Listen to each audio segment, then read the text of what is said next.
Assalamualaikum warahmatullahi wabarakatuh. Bismillahirrahmanirrahim. Alhamdulillahil qawiyyi sultanuh, al-wadihil burhanuh, al-mabsut fil wujud karamuhu wa ihsanuh. Allahumma salli wa sallim wa barik wa karrim wa azim ala miftahi bab rahmatillah adada ma fi ilmillah salatan wa salaman daimaini bidawami mulkillah wa ala alihi wa sahbihi adada kulli dharratin alfa marrah amma ba'd. Yang saya cintai, yang saya muliakan, para alim ulama, para kiai, para asatid, para tokoh masyarakat, para aparat pemerintah, yang saya cintai, yang saya muliakan, ketua panitia beserta seluruh panitia peringatan Isra wal Mi'raj Nabi besar Muhammad sallallahu alaihi wasallam, beserta seluruh hadirin hadirat, bapak-bapak, ibu-ibu, pemuda-pemudi umat baginda Nabi besar Muhammad yang selalu dimuliakan oleh Allah Subhanahu wa taala. Alhamdulillah, segala puji dan syukur kehadirat Allah Subhanahu wa taala. Dialah Allah Subhanahu wa taala yang maha besar dari segala sesuatu yang besar. Yang besar selain Allah kecil. Dialah Allah Subhanahu wa taala yang maha kaya dari segala sesuatu yang kaya. Yang kaya selain Allah miskin. Dialah Allah yang maha perkasa, yang maha kuat. Yang perkasa, yang kuat selain Allah lemah. Dialah Allah, raja di atas para raja. Yang raja selain Allah hamba. Dialah Allah Subhanahu wa taala yang maha berkuasa selama-lamanya. Yang berkuasa selain Allah kadang berkuasa dan kadang tidak berkuasa. Dialah Allah yang maha tahu. Yang tahu selain Allah adalah pencari pengetahuan. Dialah Allah yang maha berilmu. Yang berilmu selain Allah adalah pencari ilmu. Dialah Allah yang maha hidup. Yang hidup selain Allah pasti akan mati. Yang ada selain Allah pasti akan tiada. Yang wujud selain Allah pasti akan binasa. Sedangkan hidupnya Allah, adanya Allah, wujudnya Allah selama-lamanya kekal abadi, tidak akan pernah musnah dan tidak akan pernah binasa. Dan dialah Allah yang dimana pada malam hari yang mulia ini, di tempat yang penuh dengan barakah ini, Allah Subhanahu wa taala mengumpulkan kita di majelis ilmu, di majelis zikir yang penuh dengan kemuliaan ini. Semoga duduknya kalian di sini Allah ampuni dosa-dosa kalian, dosa-dosa yang telah lalu, dosa-dosa yang akan datang, dosa-dosa yang tampak, dosa-dosa yang tidak tampak, dosa-dosa yang besar, dosa-dosa yang kecil. Sebab duduknya kalian di sini mendapatkan keberkahan, mendapatkan keutamaan daripada baginda Nabi besar Muhammad sallallahu alaihi wasallam. Saudara-saudara, beruntung kalian menjadi umat yang paling baik, menjadi umat yang paling mulia, menjadi umat yang paling agung, menjadi umat yang paling utama, yaitu umat baginda Nabi besar Muhammad sallallahu alaihi wasallam. Umat yang selalu dibanggakan oleh Nabi, umat yang pertama kali dibangkitkan dari dalam kubur, umat yang kelak di akhirat akan menjadi pemimpin dari seluruh umat-umat yang lain. Umat yang dimana Allah, innal jannah muharramatun alal umam qabla an tadkhuluha ummatuh. Sesungguhnya sorga diharamkan oleh Allah untuk dimasuki oleh umat manapun sebelum sorga dimasuki oleh umat Nabi Muhammad. Beruntung kalian menjadi umat Nabi Muhammad sallallahu alaihi wasallam. Para nabi-nabi, rasul-rasul terdahulu, beliau-beliau iri kepada kita sebagai umat Nabi Muhammad. Di dalam kitab Nasaihul Ibad, Al-Imam Ibnu Hajar Al-Asqalani dikatakan bahwasanya Nabi Allah Adam alaihissalam, Nabi Adam berkata, sungguh aku iri kepada umat Muhammad karena Allah memberikan kepada mereka 4 macam kemuliaan yang tidak pernah Allah berikan kepada aku, tetapi Allah berikan kepada mereka sebagai umat Muhammad. Yang pertama kata Nabi Allah Adam alaihissalam, ketika aku berbuat salah, Allah lepaskan aku, Allah lepaskan pakaian yang ada di tubuhku. Aku berbuat salah dalam keadaan berpakaian, karena Allah murka, Allah lepaskan pakaianku. Sedangkan umat Muhammad, mereka berbuat dosa, mereka berbuat salah dalam keadaan telanjang, tapi tetap Allah berikan mereka pakaian. Saya berbuat salah dalam keadaan berpakaian, Allah lepaskan pakaian saya. Umat Muhammad kebalik, mereka berbuat dosa dalam keadaan telanjang, tapi tetap Allah berikan mereka pakaian. Ini tidak pernah Allah berikan kepada aku, tapi Allah berikan kepada umat Muhammad. Yang kedua, kata Nabi Adam alaihissalam, ketika aku berbuat salah, Allah menerima taubatku ketika aku berada di kota Mekah saja. Aku bertobat di tempat-tempat yang lain, Allah tidak terima taubatku. Tapi ketika aku berada di kota Mekah, Allah langsung terima taubatku. Bagi umat Muhammad, mereka bertaubat tidak harus ke Mekah. Dimanapun mereka bertaubat, akan Allah terima taubat mereka. Sedangkan aku, hanya Allah terima taubatku ketika di kota Mekah. Umat Muhammad, dimanapun mereka berada, Allah akan terima taubat mereka. Yang ketiga, kata Nabi Adam alaihissalam, ketika aku berbuat salah, Allah pisahkan aku dengan istriku Hawa selama ratusan tahun. Sedangkan bagi umat Muhammad, pagi, siang, sore, malam mereka berbuat dosa, mereka berbuat salah, tapi tidak Allah pisahkan mereka dengan anak dan istri mereka. Aku hanya satu kesalahan, Allah pisahkan aku dengan istriku selama ratusan tahun. Ini tidak pernah Allah berikan kepadaku, kata Nabi Adam. Yang keempat, kata Nabi Adam, aku berbuat salah di sorga, karena Allah murka, Allah keluarkan aku ke dunia, Allah turunkan aku ke dunia. Umat Muhammad kebalik, mereka berbuat dosa di dunia, berbuat salah di dunia, tetapi kalau mereka meninggal husnul khatimah, Allah angkat, Allah masukkan mereka ke surga. Empat kemuliaan ini tidak pernah Allah berikan kepada aku, tetapi Allah berikan kepada umat Muhammad. Beruntung kita menjadi umat baginda Nabi besar Muhammad, umat yang selalu dirindukan oleh Nabi, umat yang dimana qala Rasul sallallahu alaihi wasallam, Nabi Muhammad SAW bersabda di dalam hadisnya, idza yushaku ahadukum bisyaukatin fi rijlih la'ajidu ala maha fi qalbi. Apa kata Nabi? Andaikan salah satu dari kalian, wahai umatku, ada yang kakinya tertusuk duri, maka pasti kalian merasakan sakit. Rasa sakit yang kalian rasakan, itu pun aku rasakan, bahkan sampai ke dalam hatiku. Umat yang selalu dicintai oleh Nabi Muhammad, umat yang selalu diperdulikan oleh Nabi Muhammad. Sayyidatuna Aisyah radhiyallahu anha, beliau pernah melakukan suatu pekerjaan yang disenangi oleh Nabi, sehingga Nabi mengangkat tangan dan berdoa, Allahumma ighfir li Aisyah ma qaddamat wa ma akharat, ma adharat wa ma abtanat. Ya Allah, ampuni dosa-dosa Aisyah yang telah lalu, yang telah lalu, yang akan datang, yang tampak, yang tidak tampak. Ampuni dosa Aisyah ya Allah. Siti Aisyah loncat-loncat. Siti Aisyah sangat senang dengan doa Nabi Muhammad. Nabi berkata, wahai Aisyah, apakah kamu senang dengan doa seperti itu? Kata Siti Aisyah, siapa yang tidak senang didoakan manusia mulia sepertimu ya Rasulullah. Kata Nabi, wahai Aisyah, kalau kamu senang dengan doa seperti itu, ketahuilah doa seperti itulah yang setiap yang setiap saat, setiap pagi, siang, sore, malam, setiap waktu aku mintakan kepada Allah untuk umatku. Nabi Muhammad begitu peduli kepada kita sebagai umat. Beruntung kalian menjadi umat yang dimana qala Sayyidina Ali karamallahu wajhah, inna Rasulullah fi akhir nafsi haragat syafataihi marratain fa'algaitu sam'i fasami'tuhu yaqul ummati ummati faqbilah Rasulullah.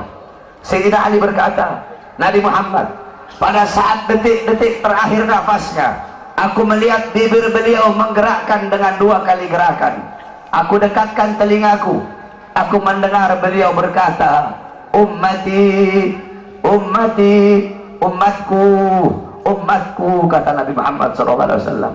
Bahkan pada saat detik-detik terakhir nafasnya, Nabi Muhammad masih memikirkan kalian sebagai umat. Ketika itu Nabi Muhammad terbaring sakit di kamar yang biasa beliau tiduri di rumah Sayyidatuna Aisyah radhiyallahu anha. Allah berkata kepada Jibril, wahai Jibril, turun kamu, sampaikan kepada Muhammad, aku berikan kepada dia dua pilihan. Apakah dia akan memilih aku atau dia memilih kehidupan dunia? Kalau dia memilih kehidupan dunia, akan aku panjangkan umurnya. Tapi kalau dia memilih aku, sampaikan kepadanya, pada hari ini akan datang ajalnya. Turun Jibril membawa firman tersebut. Kemudian Jibril menyampaikan, ya Rasulullah, Allah memberikan kepada kamu dua pilihan. Apakah engkau memilih Allah atau memilih dunia? Kalau engkau memilih Allah, pada hari ini akan datang kematianmu. Kalau kamu memilih dunia, Allah panjangkan umurmu. Apa kata Nabi Muhammad? Wahai Jibril, sudah tentu aku lebih memilih Allah. Bagiku kehidupan sebenarnya bukan dunia. Kehidupan sebenarnya bagiku ketika ruhku berpindah menghadap Allah subhanahu wa ta'ala. Pergi Jibril membawa kabar tersebut. Kemudian Allah memanggil Israel, wahai Israel, wahai pencabut nyawa, turunlah kamu ke dunia.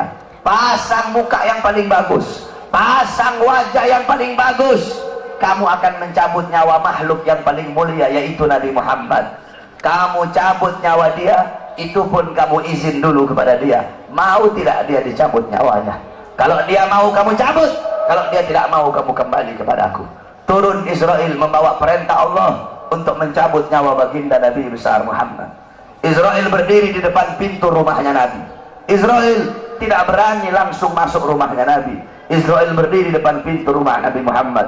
Israel mengucapkan salam, assalamualaikum ya Rasulullah, assalamualaikum ya Habibullah, assalamualaikum ya Safiyullah. Pintu rumah dibuka oleh Sayyidatuna Fatimah. Sayyidatuna Fatimah putrinya Nabi membuka pintu rumah tersebut. Siti Fatimah berkata, siapa engkau? Apakah engkau tidak lihat ayahku sedang terbaring sakit? Israel menjawab, aku yang memisahkan anak dengan orang tua, aku yang memisahkan orang tua dengan anak, aku yang memisahkan suami dengan istri, aku yang memisahkan istri dengan suami, aku yang menjadikan anak-anak menjadi yatim, aku yang menjadikan istri-istri menjadi janda, aku yang meramaikan kuburan, aku pemisah antara kehidupan dan kematian. Aku adalah Israel. Allah memberikan mandat kepada aku untuk mencabut nyawa seluruh makhluk, dan aku datang ke sini untuk mencabut nyawa makhluk yang paling mulia, baginda Nabi besar Muhammad. Siti Fatimah lari menangis. Siti Fatimah kembali ke pangkuan ayahnya. Siti Fatimah berkata, wahai ayahku, engkau akan wafat. Wahai ayahku, kau akan meninggal dunia. Israel sudah ada di depan ingin mencabut nyawamu ya Rasulullah. Rasulullah berkata, jangan kau bersedih wahai Fatimah. Wahai Fatimah, ketahuilah, setelah kematianku, engkau adalah manusia yang pertama kali akan menyusulku. Setelah kematianku nanti kelak, engkau adalah manusia yang pertama kali masuk surga setelah aku. Siti Fatimah mengusap air matanya. Datang Israel berdiri di hadapan Nabi Muhammad. Israel berkata, ya Rasulullah, dengan segala kerendahan hatiku, aku datang kemari untuk mencabut nyawamu atas perintah Allah. Aku izin dulu kepadamu, apakah engkau mau dicabut nyawa? Kalau engkau mau, aku cabut. Kalau engkau tidak mau, aku kembali kepada Allah subhanahu wa ta'ala. Nabi Muhammad berkata, ya Jibril, wahai Jibril, aku belum puas meninggalkan umatku kalau belum diberi jaminan oleh Allah subhanahu wa ta'ala. Nabi Muhammad masih memikirkan nasib kita sebagai umat. Nabi Muhammad pergi menghadap apa? Jibril pergi menghadap Allah. Jibril berkata, ya Allah, kekasihmu Rasulullah meminta jaminan untuk umatnya. Apa kata Jibril? Ya Rasulullah, ya Allah, kekasihmu meminta jaminan untuk umatnya. Allah berkata, Allah berfirman, fa'auhallahu ta'ala ala Jibril, basyirhu ya Jibril, innahu awwalu nasin kharijun minal ardi idha bu'isu wa sayyiduhum idha jami'u fabasyirhu innal jannah muharramatun alal umam qabla an tadkhuluha ummatuh. Nabi Allah berkata kepada Jibril, wahai Jibril, sampaikan kepada kekasihku Muhammad, dia adalah manusia yang pertama kali akan aku bangkitkan dari dalam kubur. Dia adalah manusia yang menjadi pemimpin seluruh manusia di dunia dan akhirat. dia menjadi pemimpin kelak ketika hari kebangkitan, dan sampaikan kepadanya, jaminan dariku surga aku haramkan untuk dimasuki oleh umat manapun sebelum surga dimasuki oleh umatnya. Turun Jibril bawa wahyu tersebut. Rasulullah berkata, al-an qarrat aini, sekarang aku senang, sekarang aku puas, cabutlah nyawaku wahai Israel. Dicabut nyawa Nabi Muhammad SAW. Ketika dicabut nyawa Nabi Muhammad mendesah. Nabi Muhammad berkata, dicabut lagi nyawa Nabi Muhammad. Nabi Muhammad berkata, Nabi Muhammad merasakan sakit. Di sebelah kanannya Nabi ada sebuah cawan berisi air. Nabi Muhammad letakkan tangannya di cawan tersebut. Beliau usap air keringat yang keluar dari wajah beliau. Kemudian beliau berkata, wahai Israel, apakah seperti ini rasa sakit dicabut nyawa? Israel berkata, iya ya Rasulullah, seperti itulah rasa sakit dicabut nyawa. Nabi berkata, apakah rasa sakit seperti ini juga yang nanti bakal dialami oleh umatku? Apakah rasa sakit seperti ini yang nanti bakal umatku rasakan wahai Israel? Israel berkata, iya ya Rasulullah, rasa sakit seperti itulah yang nanti bakal dialami oleh umatmu. Rasa sakit seperti itulah yang nanti bakal dirasakan oleh umatmu. Mendengar itu Nabi Muhammad menangis. Nabi Muhammad mengangkat tangan.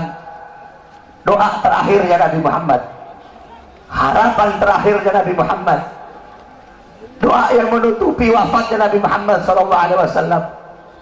Beliau mengangkat tangan dan berdoa, Allahumma khaffif ala ummati fi sakaratil maut. Ya Allah, ringankanlah sakaratul maut umatku. Ya Allah, permudahkanlah sakaratul maut umatku. Aku nabi mereka, aku pemimpin mereka, aku penanggung jawab mereka ya Allah. Biar aku menanggung seluruh rasa sakit sakaratul maut umatku. Biar aku menanggung beban penderitaan rasa sakit mereka ya Allah. Umatku tidak akan kuat, mereka tidak akan sanggup ya Allah. Biar aku Muhammad menanggung rasa sakit sakaratul maut umatku. Apa yang telah kau lakukan untuk Nabi Muhammad? Apa yang telah kau korbankan untuk Nabi Muhammad? Nabi Muhammad berjuang untuk kalian. Nabi Muhammad menanggung rasa sakit sakaratul maut kalian. Karena begitu cinta beliau kepada kalian sebagai umat. Saya dan kalian, kita tidak bisa membalas jasa-jasa Nabi Muhammad SAW. Sekalipun kalian merangkak dari rumah kalian menuju kuburnya Nabi Muhammad, kalian tidak akan bisa membalas jasa-jasa Nabi Muhammad SAW. Oleh karena itu saudara-saudaraku sekalian, setelah Nabi Muhammad wafat, banyak para sahabat-sahabat yang tidak kuat hidup. Ada sahabat yang berdoa, ya Allah, cabut kedua mataku. Untuk apa lagi aku melihat? Nabi sudah wafat, cabut kedua mataku. Aku tidak lagi mau melihat selain memandang wajahnya Nabi Muhammad. Ketika itu juga dia dibutakan oleh Allah Subhanahu wa ta'ala. Ada yang angkat tangan, ya Allah, cabut nyawaku. Aku tidak lagi mau hidup. Untuk apa aku hidup? Nabi Muhammad sudah wafat, cabut nyawaku ya Allah. Ketika itu juga Allah cabut nyawanya. Kemudian ada seorang perempuan, ada seorang wanita, balat li Aisyah, ya Aisyah, ikshif li qabrin Nabi. Wahai Aisyah, bukakan untukku kuburnya Nabi Muhammad. Dibuka kuburnya Nabi oleh Siti Aisyah. Masuk ini perempuan, fabakat hatta matat. Wanita ini menangis depan kuburnya Nabi sampai dia mati saat itu juga. Ketika itu banyak para sahabat yang tidak ada lagi gairah hidup. Sayyidina Abu Bakar As-Siddiq radhiyallahu anhu. Kamu tahu Sayyidina Abu Bakar? Sayyidina Abu Bakar seorang sahabat yang sangat dekat dengan Nabi Muhammad. Para ulama mengatakan Sayyidina Abu Bakar As-Siddiq beliau wafat dengan dua sebab. Sayyidina Abu Bakar meninggal gara-gara dua sebab. Pertama sebab dohir, kedua sebab batin. Sebab dohirnya apa? Karena beliau pernah dikasih makanan yang ada racunnya, dimakan oleh beliau. Racun itu lama-lama menggerogoti kesehatan beliau. Itu sebab dohir. Sebab batin beliau meninggal kenapa? Sebab batin beliau meninggal karena terlalu merindukan baginda Nabi besar Muhammad SAW. Istri beliau berkata, setiap kali Abu Bakar bangun dari tidur, pasti bantalnya beliau basah. Basah dengan apa? Basah dengan air mata kerinduan kepada baginda Nabi besar Muhammad. Kamu tahu, setelah Nabi Muhammad wafat, Sayyidina Abu Bakar As-Siddiq duduk kayak begini. Beliau duduk di pojokan sambil begini, sambil beliau bilang, andaikan Rasulullah ada di sampingku, andaikan Rasulullah ada di sisiku, sungguh aku merindukan sosok baginda Nabi besar Muhammad.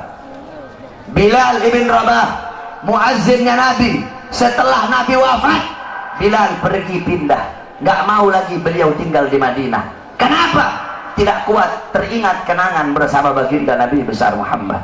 Selama 2 tahun Bilal pindah ke Syam. Kemudian selama 2 tahun beliau di sana, tiba-tiba mimpi Nabi Muhammad. Nabi Muhammad berkata, wahai Bilal, datang kau berziarahlah kepada aku. Datang Bilal selama 2 tahun. Bilal datang ziarah di kuburnya Nabi Muhammad.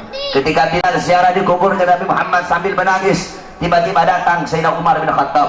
Sayyidina Umar berkata, wahai Bilal, kami sudah lama tidak mendengar suara azanmu. Maukah engkau azan untuk kami, wahai Bilal? Bilal menolak, Bilal tidak mau. Datang Sayyidina Abu Bakar As-Siddiq, wahai Bilal, kami sudah lama tidak mendengar suara azanmu. Maukah kau azan untuk kami, wahai Bilal? Apa kata Bilal? Wahai Abu Bakar, apakah dulu kamu membebaskan aku karena Allah atau karena dirimu? Kalau dulu kamu membebaskan aku karena Allah, jangan kau paksa aku untuk azan. Tapi kalau kau membebaskan aku karena dirimu, aku akan azan untuk dirimu. Dulu setiap aku mengucapkan asyhadu anna Muhammadar Rasulullah, Nabi Muhammad selalu tersenyum kepada aku. Sekarang ketika aku mengucapkan itu, siapa yang akan tersenyum kepadaku? Jangan kau paksa aku untuk azan, wahai Abu Bakar. Tiba-tiba datang 2 orang pemuda. Pemuda yang pertama dari perut ke atas mirip Nabi Muhammad. Pemuda yang kedua dari perut ke bawah mirip Nabi Muhammad. Mereka adalah Sayyidina Hasan dan Sayyidina Husain, cucunya Nabi Muhammad SAW. Sayyidina Hasan dan Sayyidina Husain berkata, wahai Bilal, maukah kau azan untuk kami sebagaimana kau azan untuk datuk kami baginda Nabi besar Muhammad? Bilal menangis. Apa kata Bilal? Wahai cucu Rasulullah, kalau aku menolak permintaan kalian, kelak aku akan menghadap Nabi Muhammad. Aku akan jawab apa ketika aku ditanya oleh Nabi Muhammad? Abu Bakar memerintahkan aku tidak mau. Umar memerintahkan aku tidak mau. Kalau kalian yang perintahkan, aku tidak bisa menolak. Karena kalau aku tolak, aku takut kelak di hadapan kakek kalian tidak bisa menjawab apa-apa. Aku takut tidak mendapatkan perhatian. Aku takut tidak mendapatkan syafaat dari kakek kalian. Naik Bilal di tempat yang biasa beliau azan. Bilal mengumandangkan azan. Allahu Akbar, Allahu Akbar, Allahu Akbar, Allahu Akbar. Kamu tahu penduduk Madinah ketika itu gempar. Mereka berkata, hal bu'isar Rasul, apakah Nabi diutus lagi? Apakah Nabi Muhammad hidup lagi? Kok Bilal mau azan? Apakah Nabi hidup lagi? Kenapa Bilal azan? Mungkin Nabi Muhammad hidup lagi. Yang punya toko menutup tokonya, yang di pasar mereka keluar dari pasar. Bilal melanjutkan azannya. Asyhadu an la ilaha illallah, asyhadu an la ilaha illallah. Wanita-wanita yang dipingit keluar dari rumahnya masing-masing. Mereka meneriakkan, hal bu'isar Rasul, apakah Nabi diutus lagi? Apakah Nabi hidup lagi? Sehingga Bilal mau azan. Begitu mereka merindukan sosok Nabi Muhammad. Ketika mereka sampai di tempat Bilal azan, mereka tidak melihat sosoknya Nabi. Ketika itu Madinah tenggelam dalam lautan air mata. Itu kecintaan mereka para sahabat kepada Nabi, kerinduan mereka setelah wafatnya baginda Nabi besar Muhammad SAW. Oleh karena itu, saudara-saudaraku sekalian yang dimuliakan oleh Allah Subhanahu wa taala, cintai oleh kalian Nabi Muhammad, ikuti beliau, jadikan beliau sebagai uswah, sebagai qudwah, sebagai teladan dan pedoman kamu dalam kehidupan sehari-hari. Ikuti sunnah-sunnah beliau. Jadikan rumah tangganya kamu rumah tangga Nabi Muhammad. Jadikan kau punya rumah tangga Nabi Muhammad. Kamu tahu, banyak sekarang rumah tangga yang hancur, banyak sekarang rumah tangga yang berantakan. Kenapa? Karena rumah tangga itu tidak mengikuti rumah tangga baginda Nabi besar Muhammad. Rasulullah SAW bersabda, baiti jannati. Nabi Muhammad berkata, rumahku adalah sorgaku, rumahku adalah sorgaku. bukan rumah yang mewah, bukan rumah yang megah, bukan rumah yang tingkat, bukan isi rumah itu perabotan-perabotan yang mahal, bukan suami yang kaya, bukan suami yang ganteng, bukan istri yang cantik, bukan anak-anak yang pintar dalam urusan dunia, bukan itu baiti jannati. Baiti jannati, rumahku, surgaku adalah suami yang taat kepada Allah, suami yang patuh kepada Allah, istri yang taat kepada Allah, istri yang patuh kepada Allah, anak-anak yang taat kepada Allah, anak-anak yang patuh kepada Allah, rumah tangga yang dihidupkan dengan salat, rumah tangga yang dihidupkan dengan Al-Quran, rumah tangga yang dihidupkan dengan sunnah-sunnah Nabi. Ini adalah baiti jannati. Walaupun rumahnya dari kardus, walaupun tinggalnya di bawah jembatan, kalau suami, istri, anak-anak taat patuh tunduk kepada Allah, rumah tangga itu akan menjadi sorga. Rumah tangga itu, itulah rumah tangga baginda Nabi besar Muhammad SAW. Sekarang ini banyak istri-istri durhaka ya. Istri-istri sekarang banyak yang durhaka.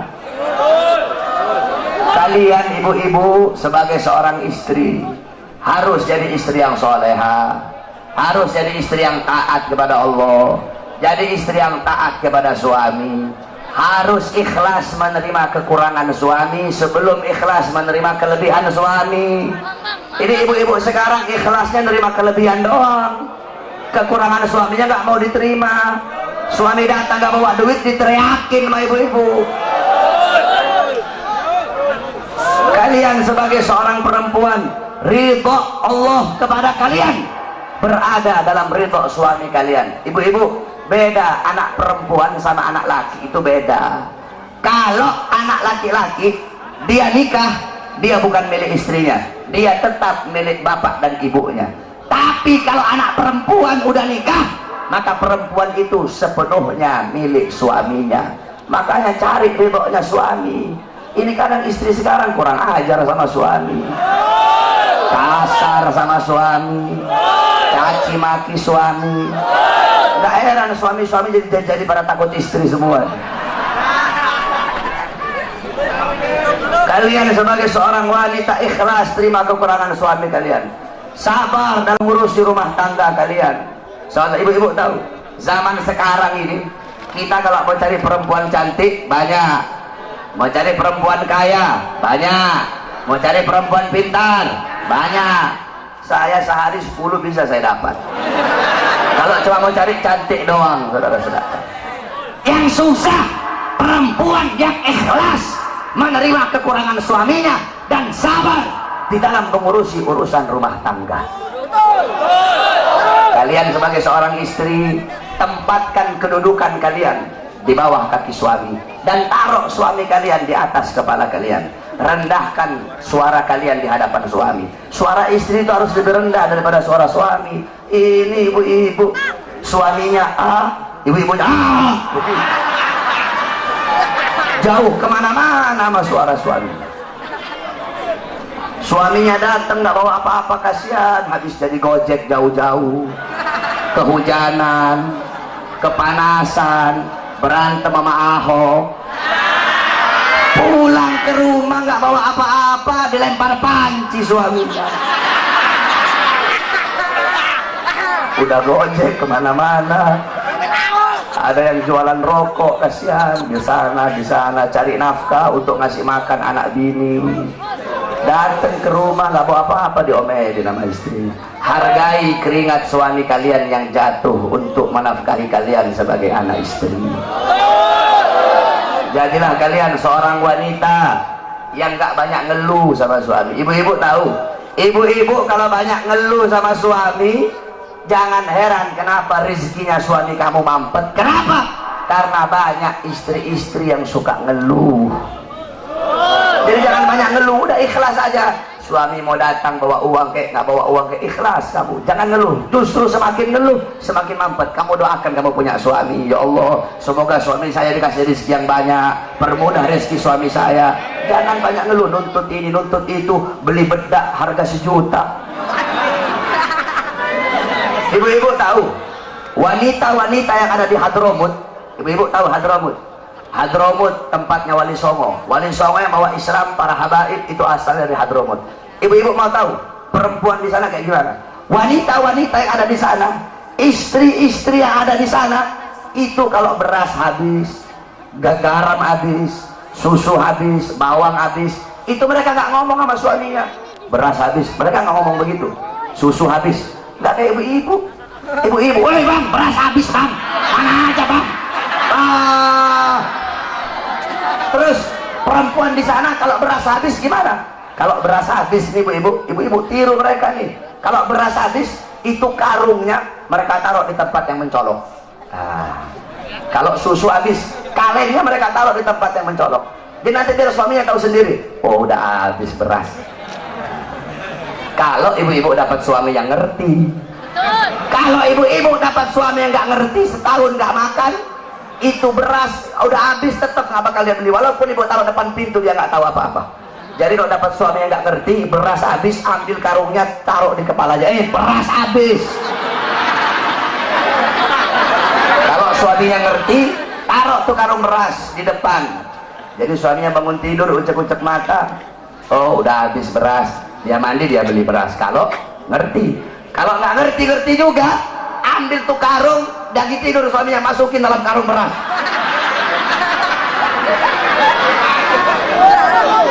Itu wanita-wanita yang ada di sana. Kenapa?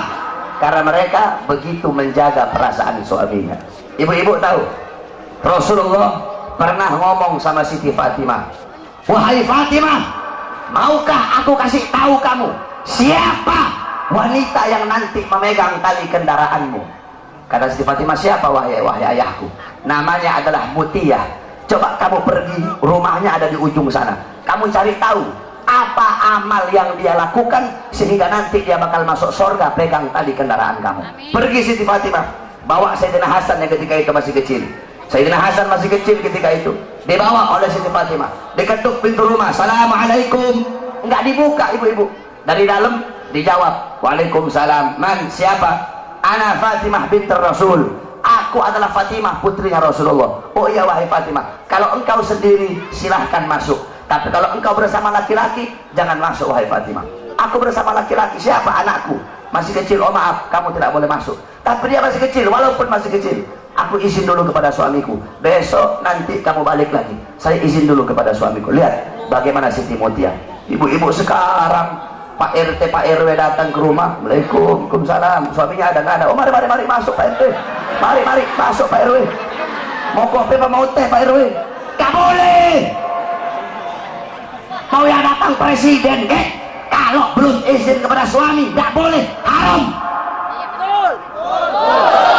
Boleh. Akhirnya apa? Besoknya datang. Ibu-ibu sabar ya, istri dulu nanti baru suami. Sabar dulu. Nanti gantian. Kalau mereka yang saya ini, kamu teriak-teriak kayak mereka nanti ya. Akhirnya apa ibu-ibu? Akhirnya besok datang lagi Siti Fatimah, bawa Sayyidina Husain. Ketika diketuk, assalamualaikum, waalaikumsalam. Man, Fatimah binti Rasul. Oh wahai Fatimah, kamu bersama siapa? Bersama Husain dan Hasan. Oh maaf, kalau Hasan udah dikasih izin, kalau Husain belum dikasih izin. Balik lagi besok, aku izin dulu kepada suamiku. Dia izin kepada suaminya, baru besoknya boleh masuk Siti Fatimah. Siti Fatimah lihat ini perempuan biasa-biasa aja, ahli ibadah bukan, ahli sholat bukan, ahli Quran bukan. Terus amal apa yang dia lakukan sehingga masuk surga? Nanti megang tali kendaraan Siti Fatimah, padahal ini perempuan biasa-biasa saja. Tiba-tiba Siti Fatimah melihat ada 3 buah benda. Itu 3 buah benda sangat dikeramatkan, jadi sangat diagungkan sama Siti Mutia. 3 benda itu adalah cambuk, lap, sama gunting. Cambuk, lap, sama gunting. Siti Fatimah tanya, wahai Mutia, 3 buah benda ini untuk apa? Kok kayaknya kamu istimewakan ini 3 benda ini? Kata Siti Mutia, oh itu lap, ketika suamiku pulang cari nafkah, aku lapin seluruh keringatnya yang jatuh, aku lap. Karena keringat itulah yang jatuh untuk mencari nafkah, untuk menghidupi aku dan anak-anakku. Kira-kira ada istri di sini begitu?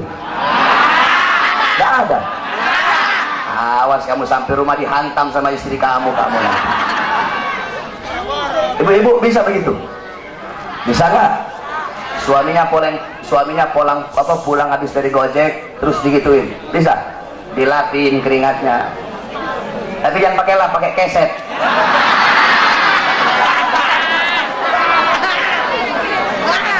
Itu yang pertama. Kemudian kata Siti Fatimah, terus ini cambuk untuk apa? Siti Mutia jawab, cambuk ini ketika suamiku aku sediakan makan, suamiku makan, ketika habis makan aku kasih cambuk. Wahai suamiku, kalau makanan ini tidak enak, aku rela, aku ridho engkau cambuk agar jadi pelajaran bagiku, biar besok bisa masak lebih enak lagi. Kamu lihat itu, ada ibu-ibu sini begitu. Istri kamu masak, kamu protes, mah keasinan mah, masak aja sendiri. Begitu ya, protes mulu. Masak istri sana, udah uang belanja kurang, banyak protes. Istri sekarang begitu tuh. Terus ini gunting terakhir, gunting ini untuk apa? Dijawab sama Siti Mutia, sebelum aku tidur aku kasih gunting kepada suamiku dan aku bilang, wahai suamiku, apabila dari tadi pagi sampai sekarang ada kata-kataku yang menyakiti perasaanmu, aku rela, aku ridho engkau potong lidahku. Subhanallah. Ada, kamu cari di mana perempuan kayak begitu sekarang? Yang ada cabai-cabai syar'i sekarang banyak.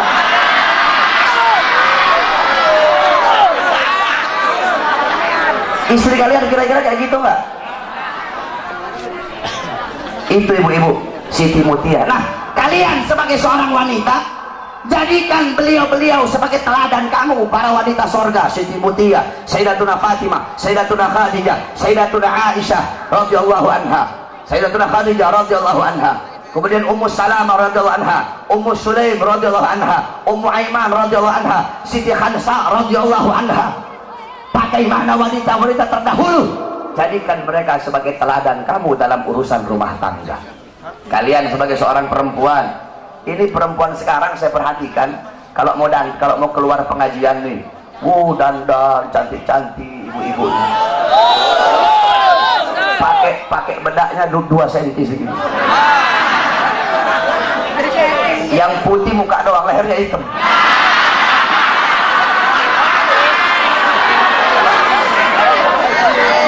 Kalau mau ke pengajian, dandan cantik-cantik. Mau pergi ke pasar, dandan cantik-cantik. Kalian sebagai seorang istri mempertontonkan kecantikan kalian untuk orang lain. Kalau mau keluar dandan cakep, acara Habib dandan cantik-cantik. Di dalam rumah mukanya kayak setan depan suami. Kalau kalian mau keluar, pakai wangi-wangian, biar orang tertarik kepada kalian. Dalam rumah bau curut. Ini istri sekarang begitu tuh. Betul. Tidak boleh ibu-ibu. Dandan kalian untuk suami kalian. Ibu-ibu tahu, perempuan-perempuan dulu itu mereka sampai mau tidur itu dandan. Biar kenapa? Biar bangun tidur cakep, rapi, suaminya lihat. Ini suaminya bangun tidur melihat istrinya tidur, Allah udah kayak gerantong begitu, rambutnya berantakan, kelihatan jeleknya. Oleh karena itu dandan kalian untuk suami kalian. Pertontonkan, percantikkan diri kalian itu di hadapan suami, bukan untuk orang lain. Jadikan beliau-beliau sebagai teladan kamu. Kemudian kalian sebagai seorang istri, kalian adalah muallimah, muaddibah, mudarrisah, pendidik, pengajar pertama bagi putra-putri kalian. Bagus atau buruknya seorang anak tergantung daripada ibunya. Kenapa? Makanya Allah bilang di Al-Quran, hirsul lakum, perempuan-perempuan kalian adalah ladang bagi kalian. Kalian para laki-laki yang bercocok tanam, istri-istri kalian adalah ladang. Kalau kalian bercocok tanam di ladang yang baik, hasilnya bakal baik. Kalau kalian bercocok tanam di ladang yang kering kerontang, maka hasilnya bakal rusak. Nah, bejat atau tidaknya anak-anak kalian tergantung daripada istri-istri kalian. Oleh karena itu, seorang ibu, seorang istri harus bisa menjadi ibu yang baik bagi anak-anaknya. Ibu-ibu tahu, dulu di Hadramut, Al-Habib Ahmad bin Hasan Al-Abbas, beliau bilang, saya pernah menemukan catatan tangan seorang wanita dari Qabilah Al-Amudi. Itu wanita tulis dengan tangannya syarah kitab Minhaj Al-Imam Subki. Itu ada 6 jilid. Itu wanita tulis pakai tangannya, ada 6 jilid. Di akhir tulisan wanita itu bilang, tolong dikasih uzur, tolong kasih maaf kalau ada kata-kata yang salah dalam penulisan ini, karena aku menulis ini kitab dalam keadaan menyusui anak-anakku. Subhanallah. Coba kamu bayangkan, itu perempuan nulis kitab, nyusuin anaknya sambil ngarang kitab, sambil nulis kitab. Gak heran orang-orang di sana besar anak-anaknya ngarang kitab. Kenapa? Karena masih kecil ibunya nyusuin sambil bikin kitab. Ibu-ibu sekarang nyusuin anak sambil dengar dangdut. Akhirnya anaknya besar jadi tukang dangdut anak kamu. Perhatikan, kau punya anak-anak, jadilah kalian ibu yang baik bagi anak-anak kalian. Nah, terus kalian sebagai suami, kalian ngarep, Beb, saya pengen punya istri seperti Siti Khadijah, Beb, saya pengen punya istri seperti Siti Aisyah, Beb, saya pengen punya istri seperti Siti Mutia. Kamu suami pengen punya istri seperti Siti Khadijah, maka kamu harus bisa menjadi sosok Nabi Muhammad. Kamu pengen punya istri seperti Siti Fatimah, maka kamu harus bisa menjadi sosok Sayyidina Ali. Pengen punya istri kayak Siti Khadijah, kelakuan kamu kayak Fir'aun. Bagaimana kamu mau dapat istri kayak Siti Khadijah? Kelakuan kamu kayak binatang, kelakuan kamu kayak Fir'aun, kelakuan kamu kayak setan sebagai suami. Terus kamu ngarep punya istri seperti Siti Khadijah. Mereka para istri adalah makmum, kalian adalah seorang imam. Baik buruknya istri tergantung dari kalian sebagai seorang imam. Ya ibu-ibu ya. Jadi bagus rusaknya anak tergantung dari seorang istri. Bagus rusaknya istri tergantung dari seorang suami. Makanya kalian didik istri-istri kalian. Kenapa saya ngomong istri-istri? Sebab kan dalam Islam boleh 2, 3, 4. Makanya saya ngomong istri-istri. Jangan mengharamkan sesuatu yang dihalalkan oleh Allah Subhanahu wa taala. Nah, terus apa namanya tadi? Jadilah kalian seorang suami yang memberi makan anak istri kalian dengan makanan yang halal, makanan yang baik, nafkah yang halal, nafkah yang baik. Jangan asal-asalan kalau ngasih makan anak istri itu. Jangan kasih makan anak istri kalian dari barang haram, dari nafkah yang haram, dari hasil nipu orang, dari hasil judi, dari hasil mencuri, dari hasil riba. Akhirnya tidak ada berkah bagi anak dan istri kalian. Jangan heran kenapa istri kalian melotot di hadapan kalian, kenapa istri kalian membantah perintah kalian, kenapa istri kalian caci maki kalian, kenapa anak-anak kalian jauh dari Allah, anak-anak kalian jauh dari agama. Karena kalian sebagai seorang suami memasukkan nafkah yang haram di dalam tubuh anak dan istri kalian. Kamu tahu doa Rasul, inna fil jasadi mudghatan idza saluhat saluhal jasadu kulluh wa idza fasadat fasadal jasadu kulluh ala wahyal qalb. Di dalam diri manusia ada segumpal daging. Kalau daging itu baik, baik seluruh anggota tubuh. Kalau daging itu rusak, maka rusak seluruh anggota tubuh. Ingat, daging itu adalah hati.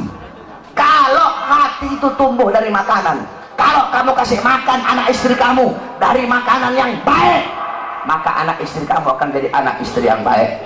Tapi kalau kamu kasih makan anak istri kamu dari barang yang haram, dari barang nafkah yang haram, jangan heran kalau anak istrimu melakukan sesuatu yang diharamkan oleh Allah Subhanahu wa taala. Dulu ada seorang wali besar, ulama besar, yaitu Al-Imam Haramain. Beliau dulu pernah ditanya, saudara-saudara. Beliau ditanya tentang satu permasalahan. Beliau nggak bisa jawab. Ketika beliau nggak bisa jawab, beliau bilang, mungkin saya tidak bisa jawab pertanyaan kamu gara-gara masih ada air susu yang tertinggal di tenggorokan saya. Maksudnya apa ada air susu yang tertinggal? Dulu saya waktu masih kecil, bapak saya sangat hati-hati memberi makan ibu saya ketika ibu saya sedang menyusui saya. Tiba-tiba ada seorang budak perempuan ambil saya. Itu budak susui saya tanpa sepengetahuan orang tua saya. Ketika ibu saya tahu, langsung saya diambil, dikasih kepada bapak saya. Bapak saya masukkan jari telunjuknya ke tenggorokan saya, mengeluarkan air susu budak tersebut. Karena itu adalah air susu yang subhat. Mungkin aku tidak bisa jawab pertanyaan kamu karena masih ada air susu yang tertinggal. Coba kamu lihat orang-orang dulu sampai segitunya berhati-hatinya mereka dalam memakan makanan yang subhat. Kamu tahu Al-Imam Hanafi. Imam Hanafi 7 tahun nggak pernah makan kambing. Kenapa 7 tahun nggak makan kambing? Semenjak ada kambing milik Baitul Mal di Kufah yang hilang, jadi Baitul Mal itu ada kambing. Ada orang nyumbang kambing di Baitul Mal. Itu kambing hilang. Ketika itu kambing hilang, Imam Hanafi nggak mau makan kambing. Kenapa? Takut kalau beliau makan kambing, ternyata kambing yang dimakan adalah kambing milik Baitul Mal di Kufah yang hilang tersebut. Beliau nanya sama tukang kambing, biasanya kambing itu usianya berapa tahun? 7 tahun ya Imam. Maka 7 tahun beliau tidak makan kambing sampai betul-betul yakin kalau kambing itu sudah mati, baru beliau mau berani makan kambing. Karena begitu hati-hatinya di dalam perkara yang syubhat. Al-Imam Nawawi, beliau nggak mau makan apel. Kenapa nggak mau makan apel? Karena apel di daerah beliau ditanam di lahan-lahan, di tanah-tanah milik pejabat. Kemudian Al-Imam Syirazi yang ngarang kitab Muhaddab, beliau tidak mau makan sayuran yang berasal dari Damaskus. Kenapa? Karena sayuran yang berasal dari Damaskus itu ditanam di tanah-tanah milik pejabat, makanan syubhat. Mereka menjaga. Kenapa? Karena kalau hati udah masuk makanan haram, hati tumbuh dari makanan yang syubhat, tumbuh dari makanan yang haram, maka hati itu akan mendorong seluruh bagian tubuh untuk melakukan hal-hal yang diharamkan oleh Allah. Oleh karena itu, wasiat saya bagi kalian para suami, beri makan anak istri kalian dari sesuatu yang halal, rizki yang halal, nafkah yang halal. Itulah baiti jannati, itulah rumahku sorgaku. Jadi ingat, rumahku sorgaku bukan rumah yang mewah, bukan rumah yang megah, bukan suami yang cantik, bukan suami yang kaya, bukan istri yang cantik, bukan anak-anak yang pintar dalam urusan dunia. Baiti jannati, rumahku sorgaku, suami yang taat patuh tunduk kepada Allah Subhanahu wa taala. Kan enak kamu kalau dapat istrinya subuh udah bangun duluan, nanti dibangunin, ayo salat bareng, jadi imamnya saya, ya enak, adem. Kamu pulang capek-capek, istri kamu sambut dengan senyuman. Bang Koid, mau kopi atau mau teh Bang Koid? Kan enak. Bang Entis mau kopi atau mau teh Bang Entis? Bang Entis bilang, mau nikah lagi Neng. Itu kopi masih panas dilempar ke mukanya Entis. Entis keok. Takut istri begini mau kawin lagi ya. Mudah-mudahan rumah tangga semua jamaah yang ada di sini jadi rumah tangga sakinah, mawaddah, warahmah.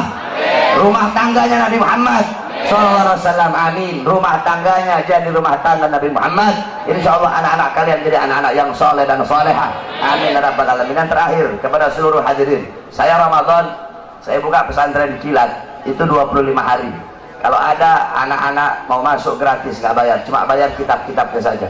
Itu selama 25 hari harus menghatamkan 25 kitab. Jadi ada 25 kitab itu harus dihatamin semua.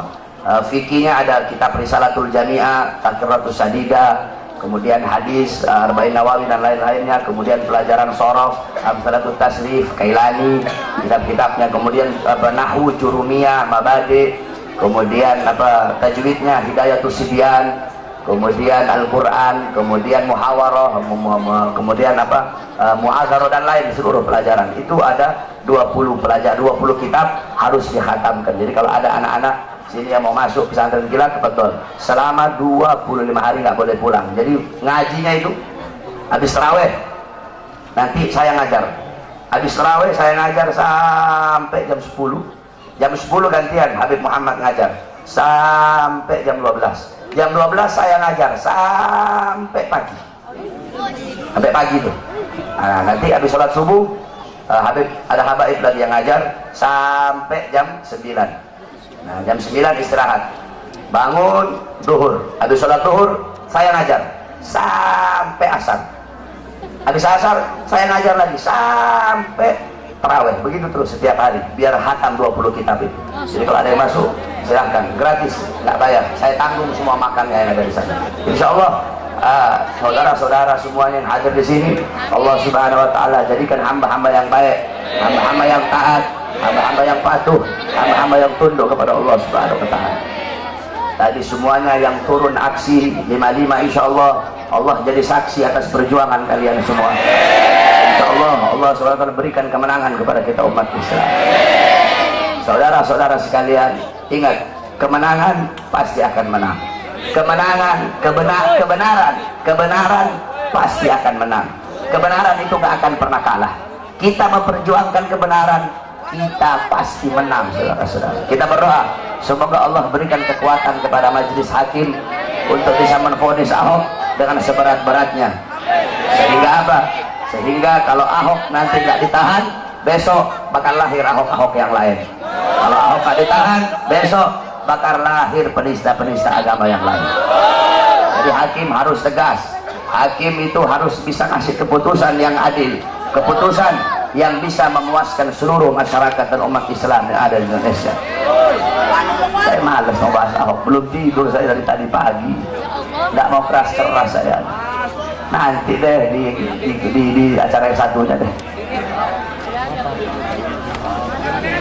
Apalagi pada Ahok udah keok, udah kalah Ahok. Tinggal nunggu masuk bui aja lu Ahok. Kok bentar lagi masuk bui kok. Kebenaran pasti akan menang, saudara-saudara. Kebenaran tidak bisa dikalahkan dengan kebatilan. Kebenaran milik Allah, dan Allah pasti akan memenangkan yang berjalan di jalan kebenaran.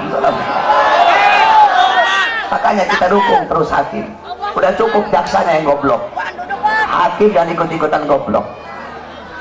Kalian hukum, kalian para penegak hukum, kalian para penegak hukum, hukum harusnya tajam di atas, tajam di bawah, bukan tumpul di atas dan tajam di bawah. Tegakkan kebenaran, tegakkan keadilan kepada siapapun, yang benar-benar, yang salah-salah. Ini para penegak hukum, Pak Polisi, hakim, jaksa, congornya kan suka ngomong, ini negara hukum ini. FPI jangan anarkis FPI. Ini negara hukum. Jangan main hakim sendiri ya. Negara hukum ini.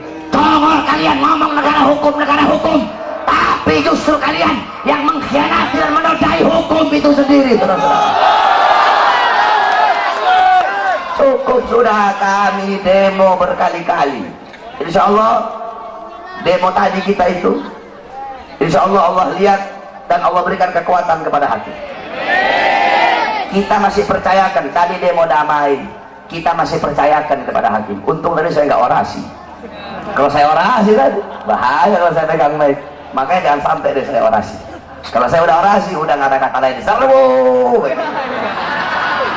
Nggak boleh. Kita harus tunggu komando dari Al-Imam Al-Habib Rizik bin Hussein Syihab. Makanya saya nggak mau orasi, nggak mau pegang mic, takut saya. Kalau udah pegang mic, ngeliat polisi, oh, serbu begitu.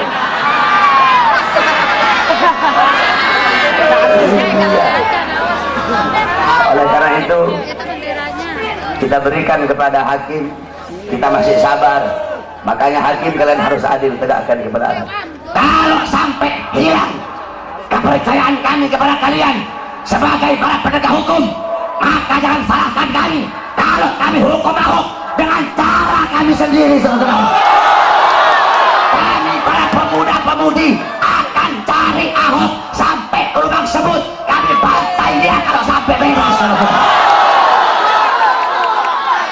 Musuh kita bukan polisi, musuh kita bukan tentara, musuh kita bukan presiden, musuh kita bukan Cina, musuh kita bukan Kristen, musuh kita bukan Buddha, musuh kita bukan Hindu, musuh kita Ahok, penista agama, Ahok, penista Quran.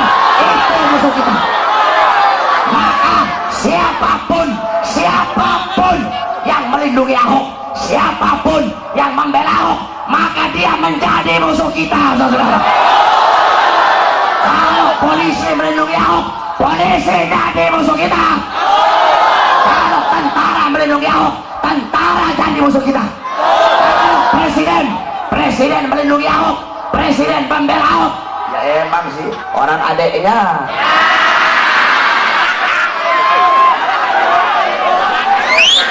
Adeknya nyusunya kan bareng-bareng sama banteng.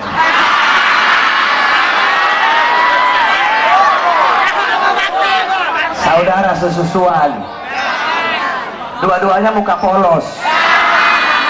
Muka polos otak iblis. Banyak di sini muka polos otaknya iblis nih. Mukanya polos, otaknya otak bangsat. Kalau presiden melindungi Ahok, membela Ahok, presiden jadi musuh rakyat. Presiden jadi musuh kita umat Islam.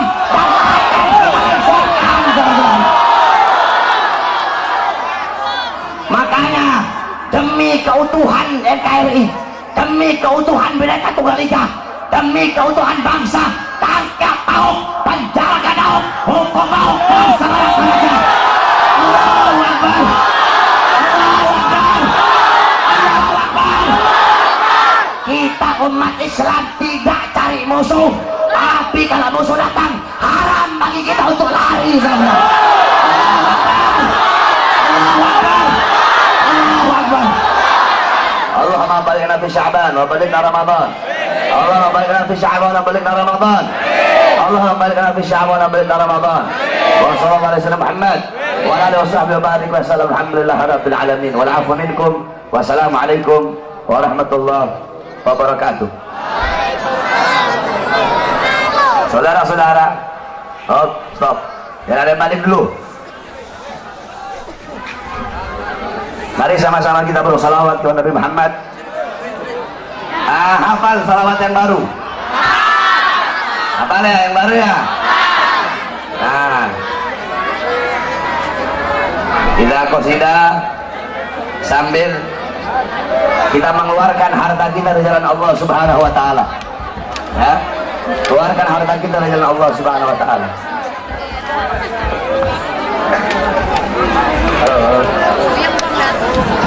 Prajurit pembela Rasulullah, bangkitlah untuk agama, bangkitlah untuk negara, satukan hati, satukan jiwa.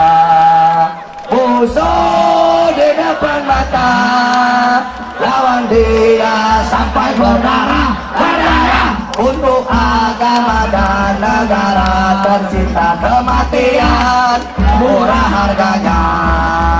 Maju ayo, maju ayo, terus maju. Habisi pengkhianat bangsa.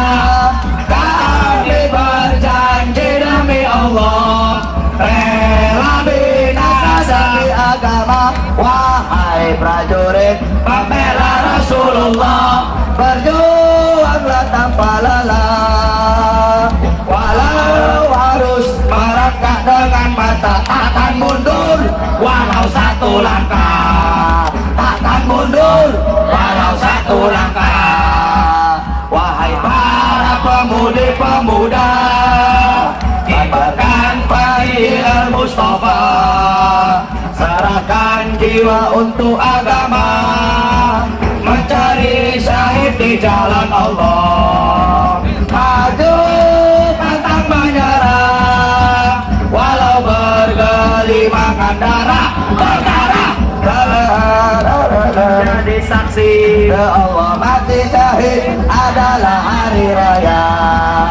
Maju ayo, maju ayo, terus maju. Habisi pengkhianat bangsa. Kami berjanji demi Allah, rela binasa demi agama. Wahai prajurit pembela Rasulullah, berjuanglah tanpa lelah. Walau harus merangkak dengan mata, takkan mundur walau satu langkah, takkan mundur walau satu langkah. Wahai para pejuang agama, bangkitlah. Wahai para singa-singa Allah, bangunlah. Musuh sudah di depan mata, lawanlah. Kejayaan menanti kita, kejayaan menanti kita, kejayaan menanti kita. Rebutlah. Maju ayo, maju ayo, terus maju. Habisi pengkhianat bangsa. Kami berjanji demi Allah,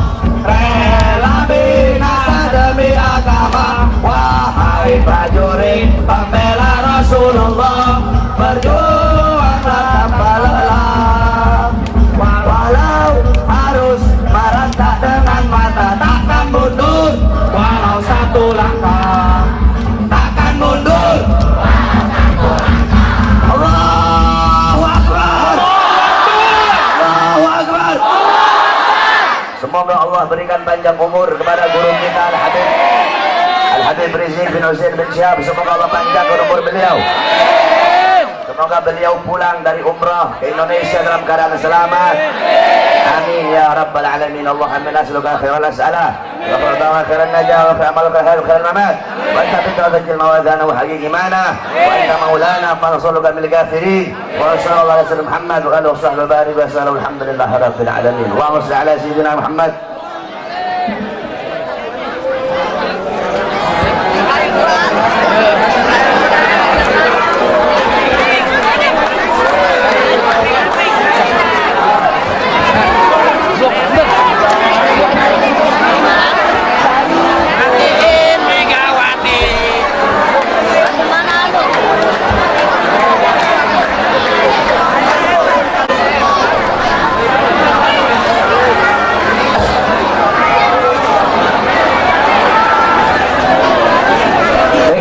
Acara telah sama-sama kita laksanakan.